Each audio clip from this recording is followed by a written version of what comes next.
¿Cómo andan? ¿Qué tal? Buenas tardes. Gracias por acercarse. Vamos a charlar un rato de economía pop. Así es, Economía Pop. Mi nombre es Esteban Gastromán. Yo soy el editor de ARG Editorial, que es el libro, esa editorial que publicó este libro de Nicolás Serafini. Ese soy yo. Exactamente. Y un poco la idea es charlar, además del libro, ahora vamos a contarles bien de qué trata. También contarles que el libro es una serie de herramientas para pequeños emprendedores, pymes, ¿qué serían? Como claves, ¿no? Para poder... Sí, tiene consejos, tiene historias. En realidad tiene... Yo soy contador público, ¿qué tal? Soy Nicolás Serafini, soy contador público. ¿Conocen algún contador? ¿Tienen algún primo que le gusten los números? Bueno, yo soy esas personas que le gustan los números. Y decidí estudiar contador público y asesorando pymes y negocios y emprendedores y gente que tiene una idea y quiere hacerla rentable y que se mantenga en el tiempo.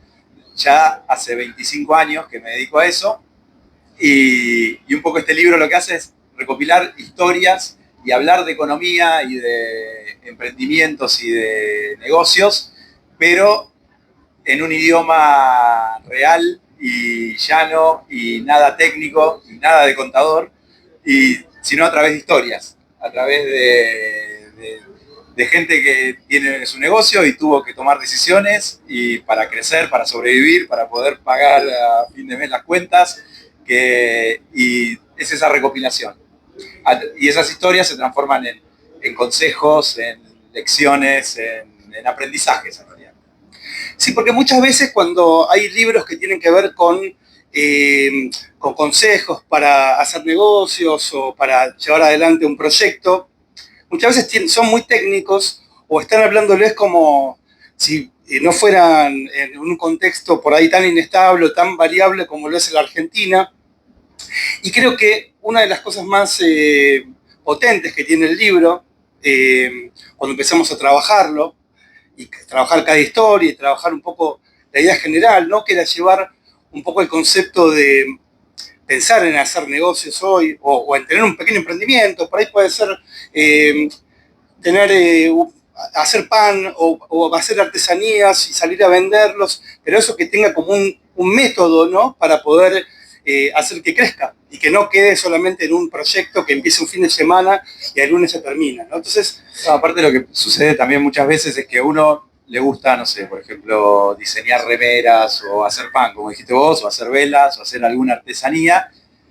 Después lo quiere salir a vender y en realidad lo que a uno le gusta es hacer esa artesanía o ese producto para vender. Después venderlo, publicitarlo, entregarlo, son todas otras actividades que no tienen que ver con la actividad que a uno por ahí le gusta, pero que las tiene que hacer igual porque no hay opción, digamos, sino el proceso de que el negocio vaya desarrollándose no sucede.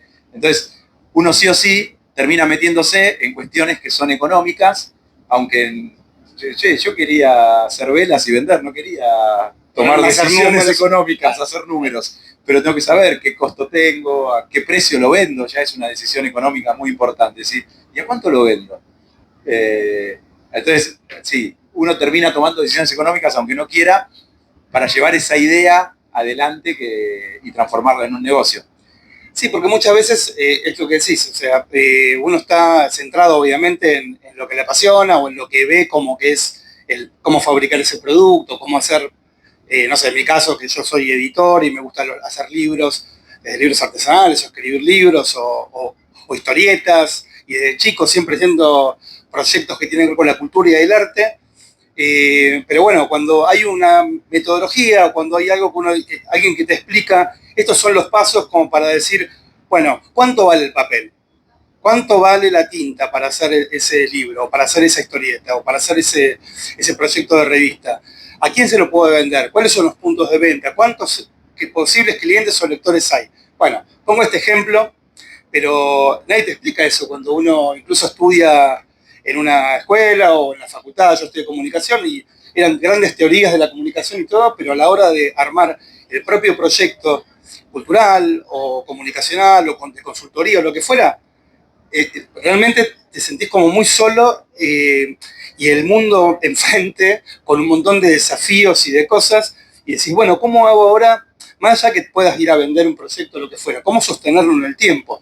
Y creo que esas historias tienen un poco ese espíritu, ¿no? También hay una cuestión que es cuando vos haces una actividad, que vos dijiste recién dibujo o algo así, que es artística, y a uno le encanta, digamos, uno hace música o pinta o hace algo que tenga que ver con el arte, también es muy difícil transformar eso en un negocio y poder venderlo y poder cuantificar y decir, bueno, esto vale tanto o cómo cuento cuánto me costó hacer esto.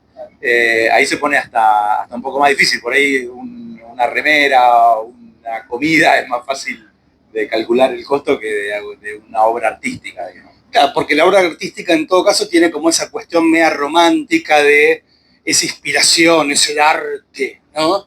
Pero bueno, más allá del arte, la inspiración y todo eso, hay algo real que es que para que eso se sostenga en el tiempo y uno pueda hacerlo, bueno, está bueno seguir determinados pasos y eso. Y este libro tiene esto que decías antes vos de tomar decisiones. ¿Por qué todos tomamos decisiones económicas? Por más que no seamos economistas o contadores. No, en el momento que vos decidís emprender y decidís decir, bueno, voy a vender este producto, ya empezás a tomar decisiones económicas automáticamente, ya en el sentido de decir, bueno, le voy a poner un precio. Eso ya es una decisión económica. Después, ¿lo voy a hacer solo? ¿Lo voy a hacer con alguien? ¿Voy a buscar un socio? Por más que el socio sea un amigo, sea un compañero de colegio, sea un familiar. Ya es otra decisión económica. Decir, bueno, ¿voy a trabajar con alguien o voy a trabajar solo? Después, ¿dónde lo voy a hacer? ¿Lo voy a hacer? ¿Voy a alquilar un lugar para hacerlo? ¿Voy a hacerlo en mi casa? ¿Voy a hacerlo en el patio que me presta un vecino? Eso también es una decisión económica. Y todas son decisiones que hacen al negocio. Cuando me refiero a decisiones económicas, son decisiones que después impactan en decir si esto va a poder crecer o no va a poder crecer, si va a poder sostenerse en el tiempo o no. La verdad que sostener un negocio en el tiempo es muy difícil. Estadísticamente, la mayoría de los que emprenden a los 2 años, el 70% ya deja el emprendimiento porque no ve que eso pueda sostenerse. Entonces, yo lo que quería con este libro es dar herramientas prácticas y reales y de la vida real para decir, bueno, que si vas a emprender, si vas a generar un negocio, que tengas más chances de que salga mejor. Viste que ahora hay como una época donde se habla, cuando escuchás hablar de economía, escuchás hablar de grandes teorías, no sé qué, te hablan de la tasa de no sé qué, de la teoría austríaca de no sé qué cosa, de cosas. Pará, flaco, bajemos a la tierra. Digamos, a mí, la verdad, yo quiero que generar algo, que lo pueda vender y pueda volver a comprar otra cosa para volver a generar ese algo, para volver a venderlo y que ese círculo y ese vaya de a poquito siendo un círculo cada vez un poquito más grande y se vaya desarrollando. No me vengas con teorías inaplicables y con palabras raras, así que el libro apunta a eso, a ser muy claro y práctico. Pero más allá de las teorías, creo que hoy, en el presente, uno viendo las redes y eso, pareciera, según algunas personas que hacen algunas publicaciones en las redes, como que es fácil ser millonario. O sea, como que están esas publicaciones donde, por ejemplo, no sé, hay un chico que hay un auto atrás rojo, importado, y dice, ¿quieres ganar dinero? Bueno, pues llena en 30 minutos viendo solamente este video, te llenarás de dinero. Sí. Una cosa similar, ¿no? Entonces, uno dice, fácil entonces. O sea, ve un video y mágicamente, ¿no? El libro se llama Economía Pop y abajo, más chiquitito, dice, método, 2 preguntas para hacer negocios en la era del entretenimiento. Ahí va. La palabra que quiero centrarme es en esa de entretenimiento. Hoy parece que todo tiene que ser entretenido, todo es entretenimiento y ese videíto de 30 segundos donde te muestran que ser millonario es una pavada, es facilísimo, donde ¿para qué vas a estudiar? Sí, mirá, no seas gil, mirá, yo toda la plata que hice comprando este curso, comprame el curso y hacete millonario y olvídate de todos los salames que van a estudiar. Bueno, eso es entretenimiento, eso no es real, digamos. En la vida real, tener un negocio y crecer no es fácil y no dura 30 segundos y no hay música de fondo tampoco. Y cuando vos decidís emprender y salir a vender algo, en general hay mucho esfuerzo atrás puesto. Y hay riesgos. Y te puede ir bien y te puede ir mal. Digamos, no es que, si no sos millonario en 30 segundos comprando este curso, sos un gil. Era del entretenimiento, digamos. Lo que nos dedicamos mucho los contadores es a trabajar con información. Y hoy hay mucha información dando vuelta, información al alcance de todos, y esa información muchas veces es falsa. Entonces un poco también lo que hablo en este libro es saber discernir qué información me sirve y cuál no. Hay ciertos videos que en realidad están solo pensados para que uno consuma el video. Uno dice, no, bueno, pues yo agarro el teléfono y veo lo que quiero. Es muy relativo que ves lo que vos querés. En general ves lo que alguien más quiere que vos veas. En realidad el videíto que vos estás viendo es porque alguien quiere que vos lo veas. En general, cuando vos querés buscar información de calidad, para mí los lugares más confiables siguen siendo el colegio, la universidad y algunos otros lugares, pero en general no es un videíto de 30 segundos que te vende que todo es fácil, que todo es una boludez, que también eso tiene un gran riesgo, porque cuando te va mal, cuando vos empezás a creer que el éxito es fácil y que ganar plata es fácil y eso no te sucede a vos, empezás a pensar que el problema sos vos. Y es un riesgo muy alto porque decís, bueno, no, entonces soy yo el que no sabe. Porque mirá el videíto, qué fácil que es. Y a mí no me sale. Y el problema no es uno. El problema es que el videíto eso está mostrando algo que es falso. Si yo te digo, dame plata, vas a ver cómo te lo hago ganar en 20 días y volvés a ganar y aparecen los telares de la abundancia y aparecen los esquemas que te estafan. Y en general uno después dice, uy, no, al final el problema soy yo. No, el problema es que hay alguien que está buscando estafarte. El problema no es uno que confía o uno que dice, bueno, voy a intentar hacer esto. Ese cambio que te propone hoy la era del entretenimiento, donde si no haces todo rápido y ya, y te va bien y sos exitoso, sos una mala persona, me parece que es riesgoso para el que realmente tiene ganas de decir, no, yo tengo ganas de esforzarme y de intentarlo y de crecer y de desarrollarme económicamente. Bueno, no es rápido eso. Crecer y desarrollarse económicamente y poder tener una actividad que me sea redituable no es fácil. Es lento y tiene riesgos. Bueno, hablemos de eso también, digamos, porque si no parece que todo es muy fácil y entretenido y en la vida real después eso no sucede. Bueno, una de las cosas que estás diciendo también me hace pensar en cómo podemos superar ese miedo, ¿no? Para dar ese paso, saltar ese umbral, para poder animarse a emprender, a ver los números, a tomar decisiones, en definitiva, a proyectar un plan para ir hacia un lado que tenga que ver con un proyecto propio. El miedo a emprender va a estar ahí. Yo no conozco a nadie, ninguna persona que no haya tenido miedo de que le vaya mal. De hecho, o sea, después de 25 años asesorando empresas, vi desde proyectos que funcionaron, proyectos que algunos quedaron en el camino, pero todos compartían esa incertidumbre y ese miedo inicial. De decir, yo no sé si me va a ir bien con esto, pero realmente tengo ganas de hacerlo, sé que quiero probarlo, quiero ver, Hay algo que le pasa al emprendedor, que es como que siente unas ganas, siente una pulsión y dice, yo tengo ganas de hacer esto y quiero probarlo. Me parece que el miedo a emprender va a estar. Lo que hay que saber es racionalizarlo, pensarlo y actuar con ese miedo al lado. Decir, bueno, no importa, vamos a hacerlo igual. ¿Y cómo achico ese miedo? En realidad sería la pregunta. Para mí achicar ese miedo tiene que ver con esto que hablábamos antes de la información, de tener datos, de decir, bueno, ¿cuánto voy a invertir en esto? ¿Cuánto tiempo le voy a dedicar? ¿Con quién lo voy a hacer? Empezar a juntar información sobre lo que quiero hacer. ¿Quién está haciendo esto también? Hay algo para juntar información que es genial, que es hablar con alguien que ya lo esté haciendo.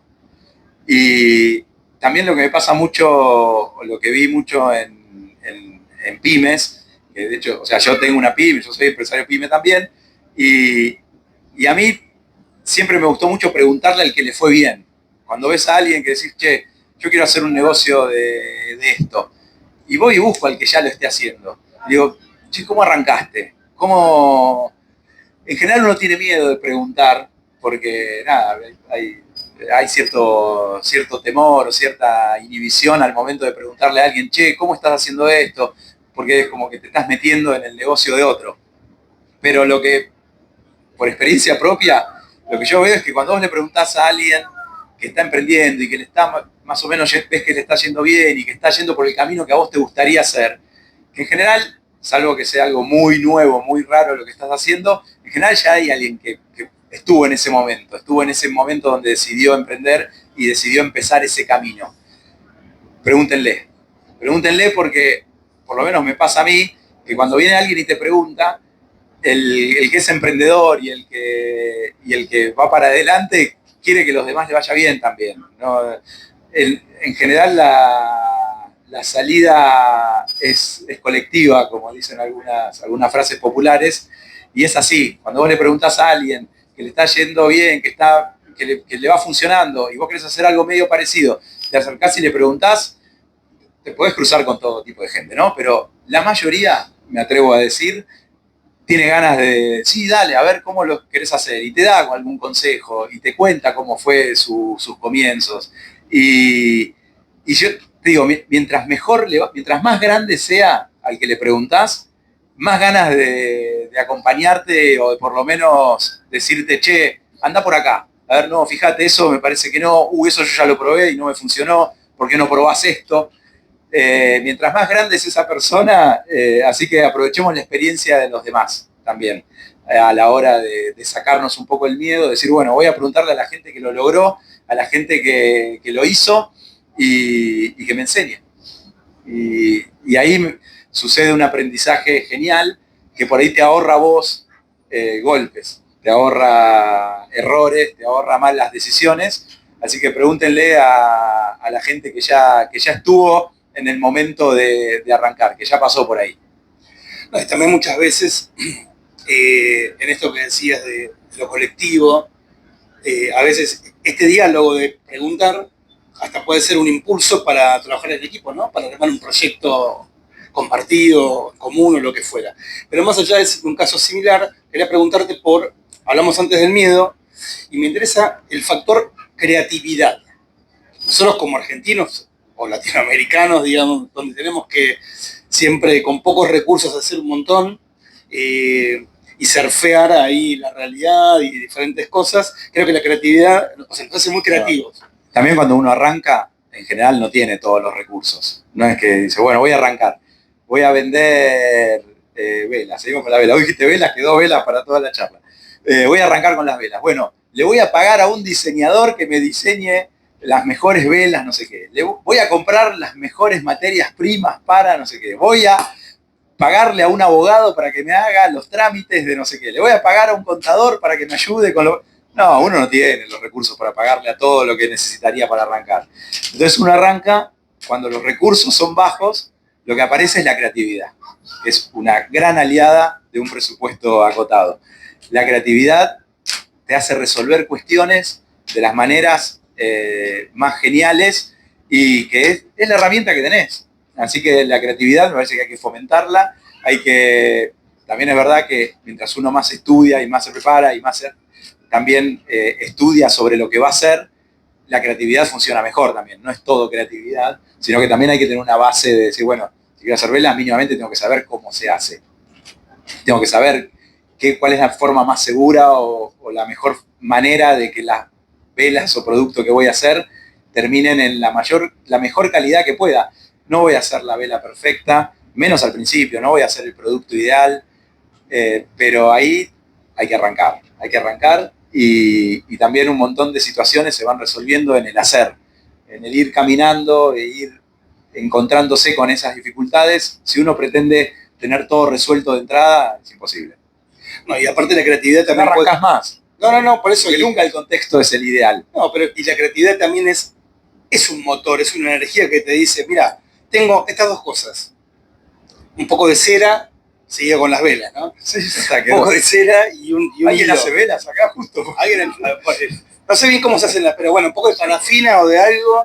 Por ahí alguien nos podría enseñar a hacer velas. Sí, bueno, tenemos que aprender, claro. Ahora después pasamos el micrófono y nos enseñan. No, pero la idea es, uno tiene un impulso, unas ganas de hacer algo y la creatividad también te lleva a decir, bueno, por ahí en el producto, como decías vos, podría ser una vela distinta que llame la atención y se venda más, por ejemplo, o venderle a alguien que por ahí antes no compraba velas, etc. Sí, ¿no? O por ahí a veces la creatividad también tiene que ver con decir, bueno, voy a hacer una vela, ¿no? Y por ahí decir, che, estas velas son medio parecidas a todas. Bueno, por ahí es donde las vendo. Claro, por eso. Por ahí es donde, a qué público le apunto esas velas. Por ahí no es tanto el producto, sino es el lugar donde las vendo. Por ahí es encontrar una manera distinta de comunicar que ese mismo producto, que ya hay 8.000 millones, pero por ahí es encontrarle una vueltita distinta a algo, y esa chispa de creatividad hace que se logres por ahí diferenciar o arrancar, que te dé ese plus para poder arrancar. Y es un poco la base de la publicidad, ¿no? Y del marketing, buscar este elemento distinto. Y me imagino que en esta creatividad... Mirá, por ejemplo, te pongo un ejemplo concreto. Una historia que no está en el libro, de hecho. Pero una persona, un conocido mío, empezó a hacer cerveza artesanal, ¿no? Empezó a hacer cerveza artesanal. Claro, empezó en la época que un montón de gente empezó a hacer cerveza artesanal y empezó un poco tarde en la ola. Con lo cual le costaba arrancar con la venta de la cerveza. Y se le ocurrió decir, bueno, puedo enlatar cerveza, pero a diferencia de enlatar con la marca de la cerveza, que era lo habitual que hacían todas las otras cervecerías, o por lo menos las que él conocía, fue y habló con el club de barrio. Le dijo, che, ¿no querés tener tu cerveza del club? Digamos, porque bueno, River, Boca, digamos, eso bueno, tienen sus productos. Pero el club de barrio no tiene sus productos toda la gama. Entonces, estaría bueno, la verdad, la podemos vender en el buffet, en el café del club. Bueno, dale, me parece que está buena idea, no sé. Entonces empezó a armar latas de cosas. Y chiquito abajo le ponía la marca. Pero lo principal era el club de barrio. Genial. Después, a un grupo de música. Un grupo de música chiquito también, no a los Rolling Stones. Che, ¿no les gustaría tener su marca de cerveza? Y sí, nos encantaría, pero no, bueno, yo les hago, ustedes la venden en sus shows, no sé qué. Uy, dale, buenísimo. Y así empezó como a vender cerveza, pero en lugares donde no estaba. Y la vuelta es darle la posibilidad a personas que les gustaría tener su marca en una lata de cerveza, pero bueno, que no se les había ocurrido, o por ahí no tenían la capacidad de hacerlo. Entonces, bueno, yo te lo hago, y vos lo que me generás es un lugar donde yo pueda venderlo. Y encontró un nicho y creció un montón. De hecho, después empezó a hacer latas con bandas de rock más reconocidas y con clubes más reconocidos. Pero arrancó por ahí, le encontró la beta de decir, bueno, todo el mundo hace cerveza, pero voy a diferenciarme por ahí. Está muy bueno. Y bueno, y ahí es donde está la creatividad, justamente haciendo la diferencia. Y imagino que en esta búsqueda de hacer la diferencia deben aparecer un montón de casos curiosos y de cosas que o son divertidas o son experiencias para aprender, ¿no? Algo que tiene también este libro, creo que es importante, es que tiene una cuestión inspiracional, es decir, que uno lo lee, hay casos que por ahí no tienen que ver con lo que el proyecto de uno, lo que uno produce, lo que uno podría hacer, pero sí que son ejemplos que uno se reconoce como un espejo donde o aprendes de un error, o de algún consejo, o de ese método de 2 preguntas que aparece ahí también misteriosamente en el libro, en el título. Pero antes de hablar un poco del método de 2 preguntas, quería a ver si podías contarnos algún caso curioso, de los japoneses, alguno que ¿Leíste el libro? Leí el libro porque soy el editor, sí, lo leí, hice mi trabajo. No, pero digo, para que les pueda contar esto, ¿no? Cómo a veces puede ser una historia disparatada o divertida, pero en definitiva te deja un mensaje y te deja una enseñanza.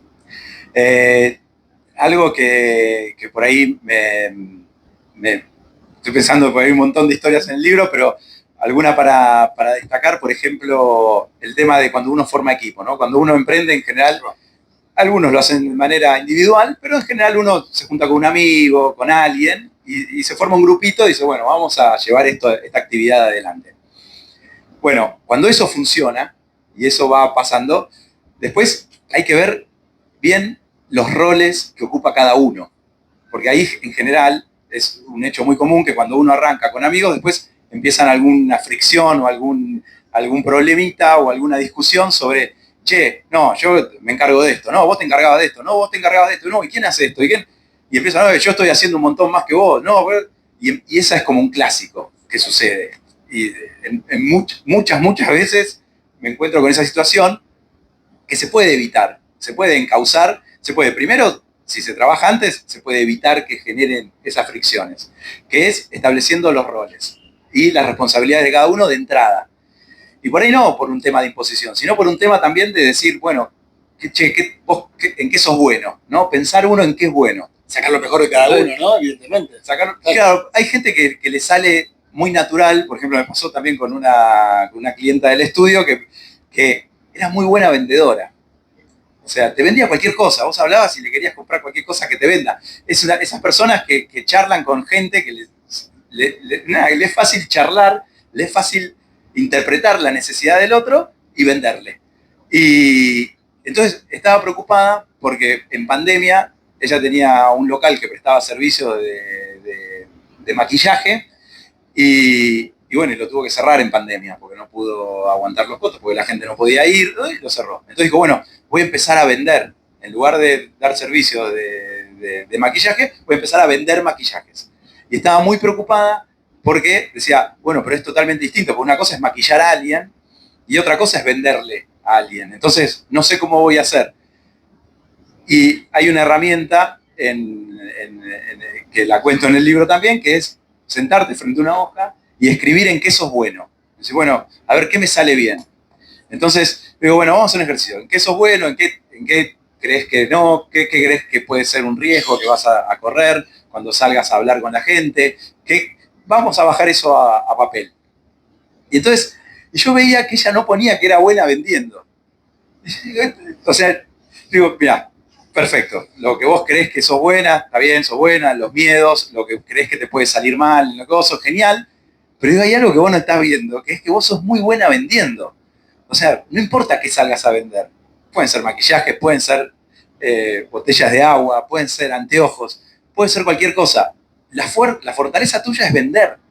No importa, no te preocupes tanto en el producto. Estaba muy enfocada en el producto, en encontrar ese producto ¿qué producto voy a vender? Algo que se venda. Digo, tenés que elegir, porque tampoco vas a salir a vender una porquería, pero digo, no te concentres tanto en eso, concentrate más en cómo vos vas a llegar a la gente, porque en el momento que llegues, vas a vender, porque sos muy buena en eso.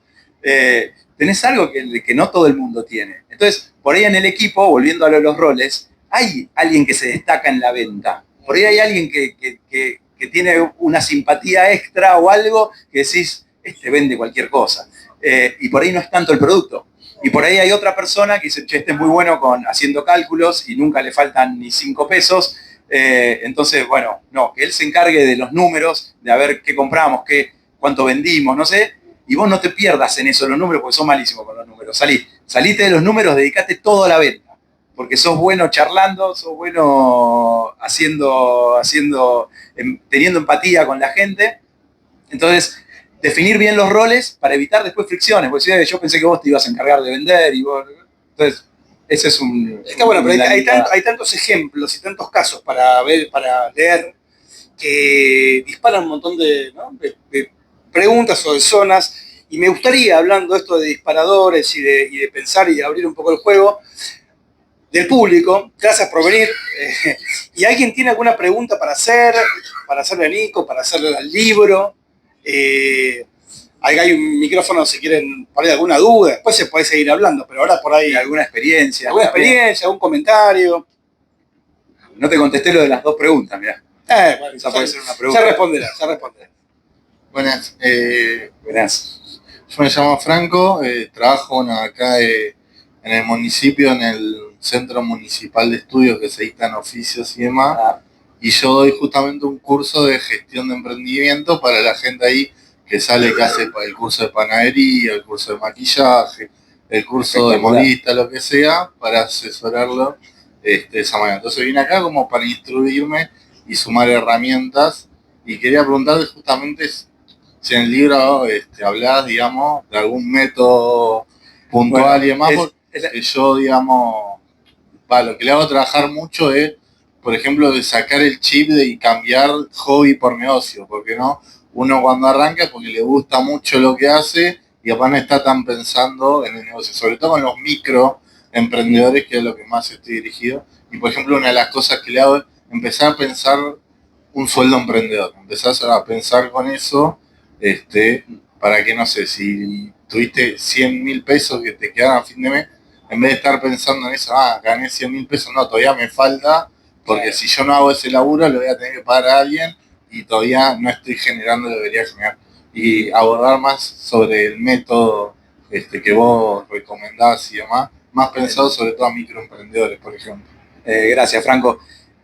Buenísimo tu laburo de apoyar ahí emprendedores y empujarlos para que sigan creciendo, así que felicitaciones por eso.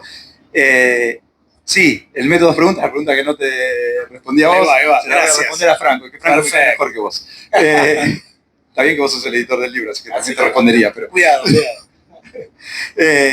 Sí, el método dos preguntas, en realidad, es un método que se fue desarrollando cuando yo empecé en el estudio contable, cuando arranqué independiente hace 25 años, tenía muy metido la facultad y lo que había aprendido en la cabeza y tenía mucho el lenguaje técnico, ¿no? Incorporado.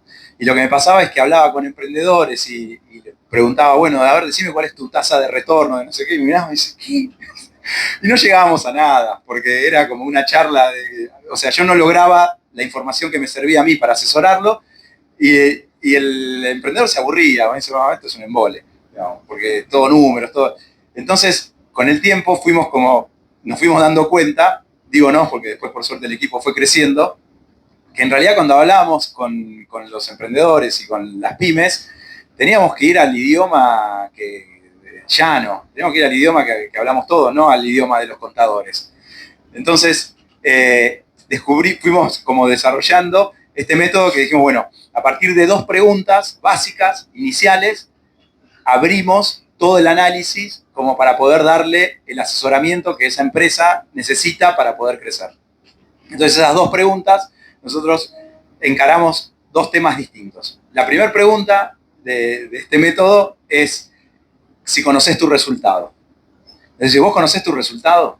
Entonces, a partir de esa pregunta se abre todo un árbol de cuestiones de decir, bueno, ¿vos sabés cuánto tiempo te costó hacer esto que hiciste para vender? ¿Vos sabés cuánto, esto que vos decías, es decir, che, esos 100.000 pesos, ¿es ganancia realmente? Es decir, por eso es la pregunta inicial, que es lo que vos acabas de decir, es, ¿conoces tu resultado? Sí, son 100.000 pesos. A ver, vamos a ver si realmente es eso. Y ahí se abre toda una cuestión, todo un árbol de preguntas en este idioma coloquial y real, que te lleva a realmente darte cuenta si esos 100.000 que te sobraron son realmente ganancia o no. Porque en general hay un montón de cuestiones que uno no tiene en cuenta, que tendría que tener en cuenta. Por ejemplo, esto de decir, bueno, no, yo estoy haciendo esto en el garage de mis viejos que me dejan utilizarlo para hacer esto. Dice, bueno, pará, porque entonces tu negocio depende de la buena voluntad de una persona que te presta el garage. El día que no te preste el garage, se acabó tu negocio. Entonces, esos 100.000 pesos no es resultado, porque esos 100.000 pesos todavía le tenés que agregar un alquiler que tendrías que pagar, que aunque no lo estés pagando, tenés que tenerlo en cuenta, porque si un día querés que esto sea realmente una empresa, tenés que tener en cuenta que no siempre vas a estar de prestado en el lugar donde estás realizando tu actividad. Entonces, esa es todo una rama que surge a partir de conocer tus resultados. Y la segunda pregunta es, ¿tenés un plan? Porque también lo que me encontré en mi experiencia es mucha gente que hace un montón, hace, sin un plan a largo plazo. Largo plazo, el plazo que a mí me gusta es 5 años. Para mí un plan a 5 años es algo que te permite como ordenar lo que vos haces hoy para decir, bueno, yo quiero lograr este objetivo de acá a 5 años. ¿Cómo hago? Bueno, entonces tenés que empezar a ver de ahí para atrás y bueno, ¿qué estoy haciendo para poder lograr en 5 años este objetivo? Por eso lo que decíamos al principio, que el éxito no es rápido, No es que yo en 30 segundos me voy a hacer millonario. No, ni en 30 días, ni en 30 meses, digamos. Es un periodo largo, es un periodo que uno tiene que tener un plan. Entonces, ¿cuál es tu plan? O si conoces el plan, es la segunda pregunta, y a partir de ahí empieza, bueno, a ver, empieza un montón de cuestiones que hacen a esos objetivos de largo plazo. Y eso me lleva a tomar decisiones hoy en pos de tener una visión. Entonces, tener una visión, tener una misión, saber en qué sos bueno, saber qué riesgo estás dispuesto a asumir, qué riesgos no, el tiempo, tus recursos, es decir, bueno, los recursos no es solo dinero, es decir, con cuánto capital tenés para invertir y crecer, sino que también es cuánto tiempo tenés. Entonces, si no, mira, también pasa muchas veces que si no, yo todavía, o personas que están trabajando en relación de dependencia, y dicen, bueno, no, yo puedo dedicarle 3 horas por día. Bueno, listo, tenemos un recurso que es el tiempo, que son 3 horas. Entonces vamos a ordenarnos para que esas 3 horas rindan lo mejor posible. Entonces esas 3 horas, si vos te las pasás, no sé, haciendo objetivos de corto plazo que tengan que ver con el objetivo de largo, te van a rendir mucho más que decís, no, mira, yo me paso las 3 horas haciendo producto nomás. Produzco las 3 horas. Decís, bueno, pará, porque tenés que pensar en la venta de eso también. Entonces por ahí tenés que destinar un tiempo a decir, bueno, ¿cómo voy a vender esto? Entonces me paso, bueno, 2 horas haciendo producto, 1 hora vendiendo, yendo a ver posibles clientes, por ejemplo.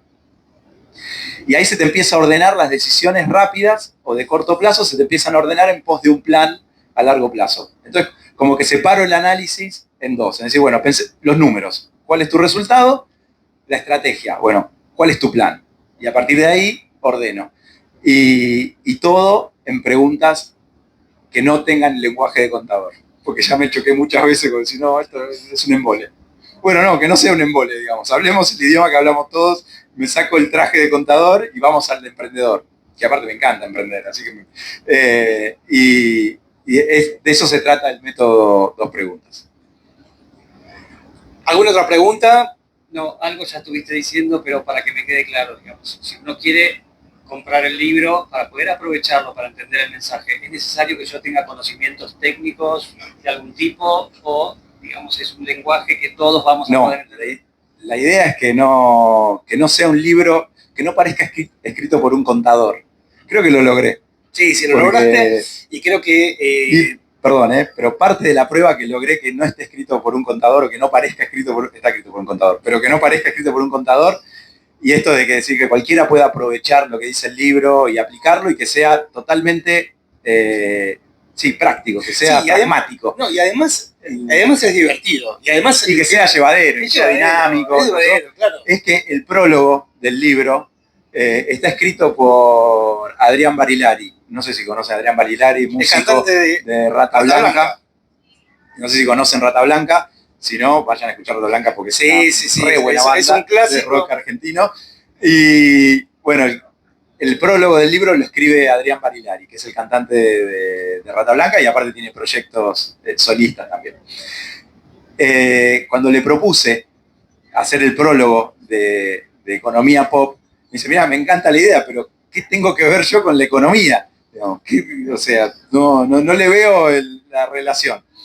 Y le digo, mira, en realidad es un libro que habla de economía, pero habla de economía desde el punto de vista tuyo de la economía, digamos. Él, aparte de ser músico, aparte es emprendedor. Tiene una marca de vinos, que son muy ricos también, y le digo, cuando vos quisiste emprender, y él siempre tenía la idea de decir, me gustaría tener unos vinos con mi marca, y cuando decidió transformar esa idea en un emprendimiento, tuviste que confiar en abogados, confiar en contadores, confiar en un diseñador, confiar en un enólogo primero de todo. Se metió a tomar decisiones económicas sin estar preparado para tomar decisiones económicas, pero tuvo que hacerlo. Entonces, es ese rol de la economía al que yo quiero hablar. Yo quiero hablar del rol tuyo, de alguien que no estudió economía, que se metió en una idea, transformarla en un negocio, y empezó a tomar decisiones económicas sin haber estudiado eso. Así que es eso lo que quiero plasmar. Y le encantó y se enganchó, se prendió y escribió el prólogo del libro. Así que no hace falta ser tener conocimientos, este libro, la idea es que lo aprovechen todos y todas. ¿Alguna pregunta más? Sí, buenas tardes. La verdad que muy interesante. Gracias. Y nos gustaría, en mi caso, una pregunta es, si alguna persona que hoy no pudo estar presente está interesado en obtener el libro, ¿cómo lo puede conseguir? En la web de nicoserafini.com.ar, ahí se consigue el libro, así que si tienen envíos a cualquier parte. Me hicieron un pedido de Ushuaia. Ushuaia. Sí, estoy como loco. Digo, vamos a Ushuaia. Ahora falta la quiaca y hace todo el... Viste, por el internet, yo qué sé, llega así y llego. Así que, no, sí, de cualquier lado, en nicoserafini.com.ar se consigue. Bueno, muy bien. Muchas gracias por venir, por estar acá con nosotros escuchando. Y ya tenemos que dejar la sala porque viene otro evento. Así que bueno, un gran aplauso para Nico. Bueno, muchas gracias. Gracias. Gracias, Esteban. Gracias también a la Municipalidad de Malvinas Argentinas por recibirnos y darnos este espacio. Gracias a Técnica. Así que sigan disfrutando de esta feria que está buenísima.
Inside my head is getting pretty clever.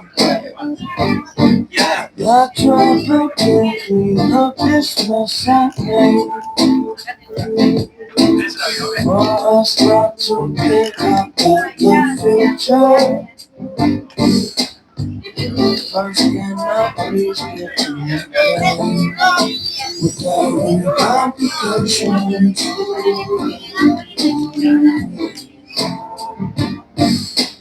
Does it always gotta be so complicated?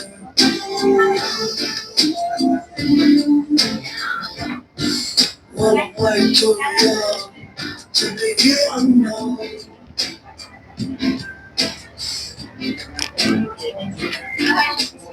Muchas gracias.